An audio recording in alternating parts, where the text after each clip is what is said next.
Assalamualaikum warahmatullahi wabarakatuh.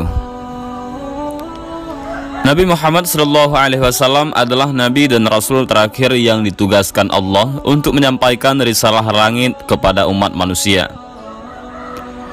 Agama Islam yang dibawa Nabi Muhammad SAW adalah penyempurna dari agama yang dibawa para Nabi dan Rasul sebelumnya. Beliau menyebarkan agama Islam kepada umatnya dengan penuh perjuangan.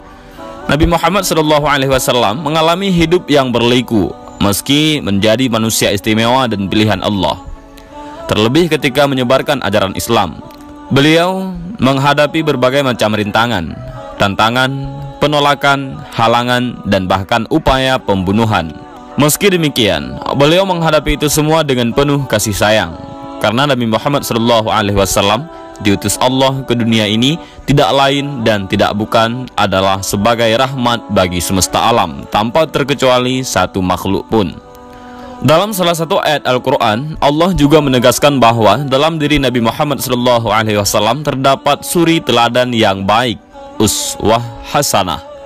Karena itu, setiap muslim harus mengetahui kisah hidup Nabi Muhammad SAW agar bisa meneladaninya dengan baik dan benar. Yang pertama, kita akan mengisahkan tentang kelahiran Nabi Muhammad SAW. Ada banyak pendapat dan riwayat terkait dengan hari kelahiran Nabi Muhammad SAW. Namun, menurut riwayat yang paling masyhur, Nabi Muhammad SAW lahir pada tahun gajah, yaitu tahun di mana Raja Abrahah dari Yaman dan pasukan bergajahnya menyerang Ka'bah. Persisnya tanggal 12 Rabiul Awal ataupun bertepatan dengan 29 Agustus 548 Masehi di Mekah. Pendapat ini didasarkan pada sebuah riwayat Imam Ibnu Ishaq dari Sayyidina Ibnu Abbas. Rasulullah dilahirkan di hari Senin tanggal 12 di malam yang tenang pada bulan Rabiul Awal tahun gajah. Diriwayatkan bahwa banyak kejadian ajaib dan luar biasa yang terjadi, baik pada saat-saat sebelum dan saat-saat setelah Nabi Muhammad SAW lahir.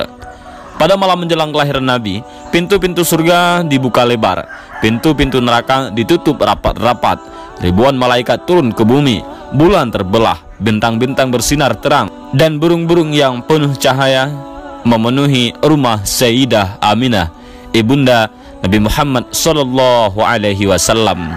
Sementara sesaat setelah Nabi Muhammad SAW lahir, jin tidak bisa lagi mengintip berita langit. Arasy bergetar hebat, seluruh langit dipenuhi cahaya sehingga menjadi terang. Istana Kisra berguncang begitu dahsyat sehingga menyebabkan 14 balkonnya roboh. Api abadi yang disembah umat Majusi padam. Gereja di sekitar Buhairah roboh, dan bahkan Ka'bah juga ikut bergetar selama 3 hari karena bahagia menyambut kehadiran Nabi Muhammad SAW. Nama Nabi Muhammad SAW bukanlah pemberian manusia. Beliau adalah nama yang disampaikan Allah kepada ibundanya Sayyidah Aminah dan kakeknya Abdul Muttalib melalui malaikat dan isyarat mimpi.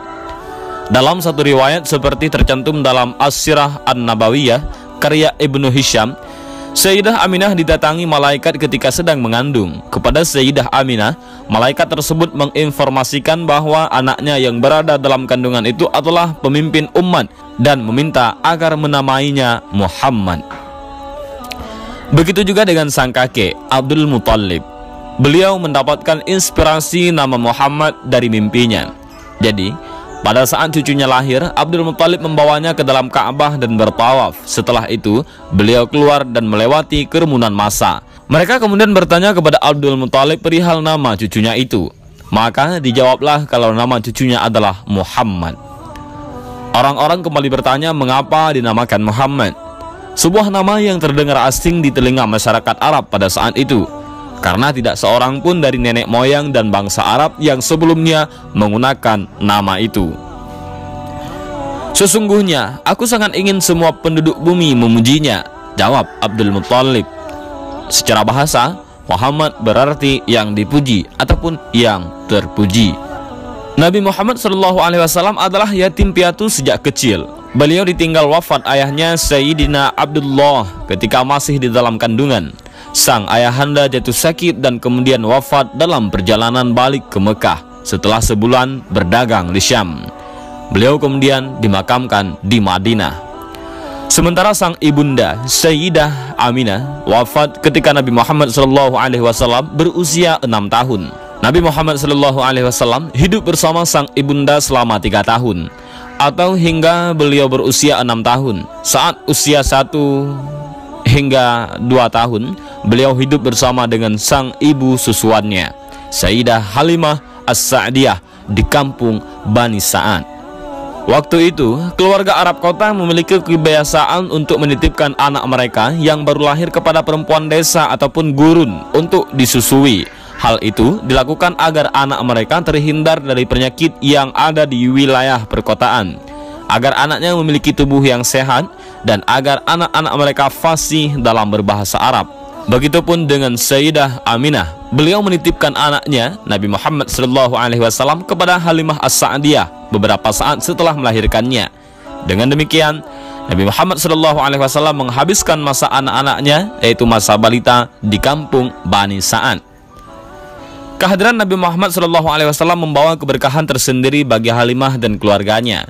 Setelah ada Nabi Muhammad SAW, kehidupan Halimah dan keluarganya menjadi lebih sejahtera karena hewan ternaknya menjadi gemuk-gemuk dan beranak banyak. Pada usia 6 tahun, Nabi Muhammad SAW kembali hidup dan tinggal bersama sang ibunda. Namun tidak berselang lama, beliau ditinggal wafat sang ibunda. Nabi Muhammad SAW kemudian diasuh oleh kakeknya Abdul Muttalib. Tidak lama kemudian, kakeknya wafat dan Nabi diasuh oleh pamannya Abu Talib. Pada saat itu, usia beliau 8 tahun. Nabi Muhammad SAW mulai bekerja mengembala kambing milik orang kaya Mekah.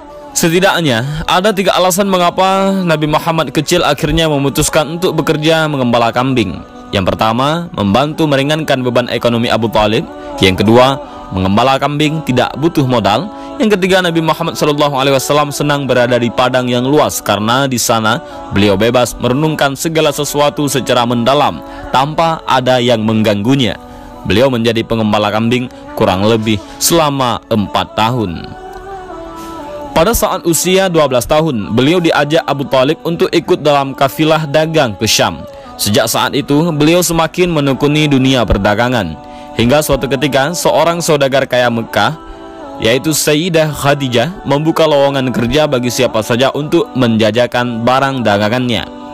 Abu Talib mendengar hal itu dan kemudian menawarkannya kepada Nabi Muhammad. Beliau menerima tawaran tersebut. Tugas pertama Nabi Muhammad SAW adalah berniaga ke negeri Syam.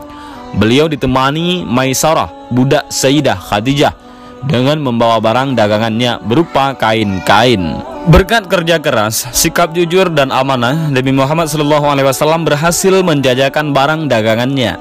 Semuanya laku terjual dan untung banyak. Setelah mendengarkan cerita dari Maisarah, Sayyidah Khadijah terkesima dengan sikap dan perangai Nabi Muhammad SAW dalam mendagangkan barangnya.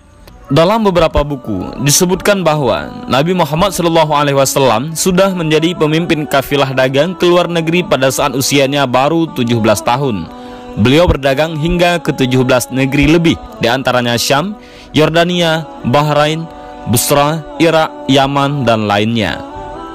Dalam Sirah An-Nabawiyah, Al-Mubarakfuri menjelaskan bahwa Nabi Muhammad SAW menggandeng As-Sa'ib bin Abu Sa'ib sebagai partner saat awal-awal memulai bisnis. Bagi Nabi Muhammad SAW, Abu Sa'ib adalah rekan terbaiknya dalam bisnis, tidak pernah berselisih dan tidak pernah curang.